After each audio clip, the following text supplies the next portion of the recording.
Teso omutwe toyinza butennyikira mu mutima bolooza ku mwaka 2023 abalungi abaluguzeemu obulamu ku lw'ebigendererwa byabo abakyamu abalowooza nti bo ensi baligikungula. Omwaka 2023 gubadde gwa nnyiike miranga na biwoobe olw'ettemu erikudde ejjembe erigwefuze nga bangi boozezza ku mmunye olw'okuviibwako abantu baabwe mu nsonga ezitategeerekeka. Mu bimu ku bitagenda kuva ku mitima gy'Abannayuganda ly'ettemu eryakolebwa ku eyali minisita w'ensonga z'abakozi Sam Engola ono ng'ennaku z'omwezi 2 yalugulamu obulamu oluvannyuma lwe yali omukuumi we Wilson Sabbit okumukuba ebyasi ku nsonga ne gibuli kati ezitategeerekekanga.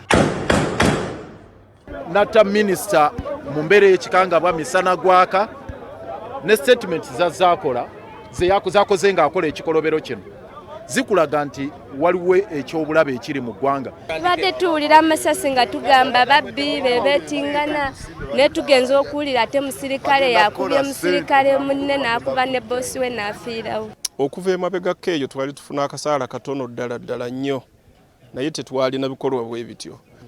So sisuubira nti ekintu ky'emisaala kye kimu ekimuviiriddeko okutta mukama we. Nga waakayita ennaku 3 zokka era mu bitundu by'ekyanja mu nnaku z'omwezi nga 6 amawulire gaasaasaana ku mikutu emigattabantu nga galanga okufa kweyali omwagalwa w'abangi Ismail Access ono nga naye yakubwa byasi mu kitundu kyekimu ekyekyanja bwe yali atuuka ewaka we nga ne gyebuli eno abaamukuba tebamanyiddwa. Zabadde ssaawa 3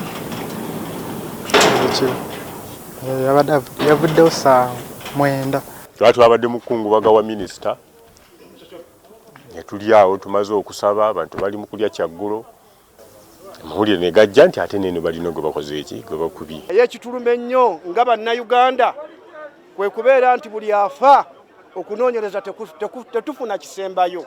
Ebibuuzo bikyali bingi nga ansa ntono kuwa emmundu ezitugumbula abalungi we ziyita ne we zikwekebwa ng'omwaka 2023 guwedde nga bino byonna tebitegeerekese nga tusigalidde kubimanya mu mwaka 2024.